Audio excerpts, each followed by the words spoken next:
സങ്കീർത്തനം 72. രാജാവിനു വേണ്ടിയുള്ള പ്രാർത്ഥന. ദൈവമേ, രാജാവിന് അങ്ങയുടെ നീതിബോധവും രാജകുമാരന് അങ്ങയുടെ ധർമ്മനിഷ്ഠയും നൽകണമേ. അവൻ അങ്ങയുടെ ജനത്തെ ധർമ്മനിഷ്ഠയോടും അങ്ങയുടെ ദരിദ്രരെ നീതിയോടും കൂടി ഭരിക്കട്ടെ.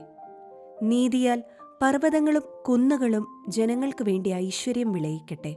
എളിയവർക്ക് അവൻ നീതി പാലിച്ചു കൊടുക്കട്ടെ. ദരിദ്രർക്ക് മോചനം നൽകട്ടെ. മർദ്ദകരെ തകർക്കുകയും ചെയ്യട്ടെ. സൂര്യചന്ദ്രന്മാരുള്ള കാലം വരെ തലമുറകളോളം അവൻ ജീവിക്കട്ടെ. അവൻ വെട്ടിനിർത്തിയ പുൽപ്പുറങ്ങളിൽ വീഴുന്ന മഴ പോലെയും ഭൂമിയെ നനയ്ക്കുന്ന വർഷം പോലെയുമായിരിക്കട്ടെ. അവന്റെ കാലത്ത് നീതി തഴച്ചു വളരട്ടെ. ചന്ദ്രനുള്ളിടത്തോളം കാലം സമാധാനം പുലരട്ടെ. സമുദ്രം മുതൽ സമുദ്രം വരെയും നദി മുതൽ ഭൂമിയുടെ അതിർത്തികൾ വരെയും അവന്റെ ആധിപത്യം നിലനിൽക്കട്ടെ.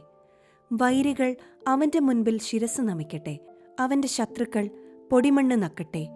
താർഷീഷിലെയും ദ്വീപുകളിലെയും രാജാക്കന്മാർ അവന് കപ്പം കൊടുക്കട്ടെ. ഷേബായിലെയും സേബായിലെയും രാജാക്കന്മാർ അവന് കാഴ്ചകൾ കൊണ്ടുവരട്ടെ. എല്ലാ രാജാക്കന്മാരും അവന്റെ മുൻപിൽ സാഷ്ടാംഗം പ്രണമിക്കട്ടെ. എല്ലാ ജനതകളും അവനെ സേവിക്കട്ടെ. നിലവിളിക്കുന്ന പാവപ്പെട്ടവനെയും നിസ്സഹായനായ ദരിദ്രനെയും അവൻ മോചിപ്പിക്കും.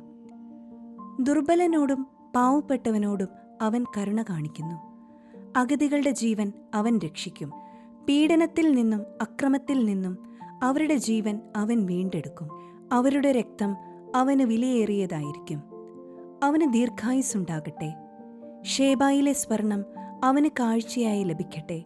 അവനു വേണ്ടി ഇടവിടാതെ പ്രാർത്ഥന ഉയരട്ടെ. അവന്റെ മേൽ അനുഗ്രഹം ഉണ്ടാകട്ടെ. ഭൂമിയിൽ ധാന്യസമൃദ്ധി ഉണ്ടാകട്ടെ. മലകളിൽ കതിർക്കുല ഉലയട്ടെ. ലബനോൻ പോലെ അത് ഫലസമൃദ്ധമാകട്ടെ. വയലിൽ പുല്ലുപോലെ നഗരങ്ങളിൽ ജനം വർദ്ധിക്കട്ടെ. അവന്റെ നാമം നിത്യം നിലനിൽക്കട്ടെ. സൂര്യനുള്ളിടത്തോളം കാലം അവന്റെ കീർത്തി നിലനിൽക്കട്ടെ.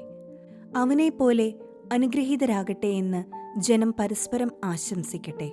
ജനതകൾ അവനെ അനുഗ്രഹീതനെന്ന് വിളിക്കട്ടെ. ഇസ്രായേലിന്റെ ദൈവമായ കർത്താവ് വാഴ്ത്തപ്പെടട്ടെ. അവിടുന്ന് മാത്രമാണ് അത്ഭുതങ്ങൾ പ്രവർത്തിക്കുന്നത്. അവിടുത്തെ മഹത്വപൂർണമായ നാമം എന്നേക്കും വാഴ്ത്തപ്പെടട്ടെ.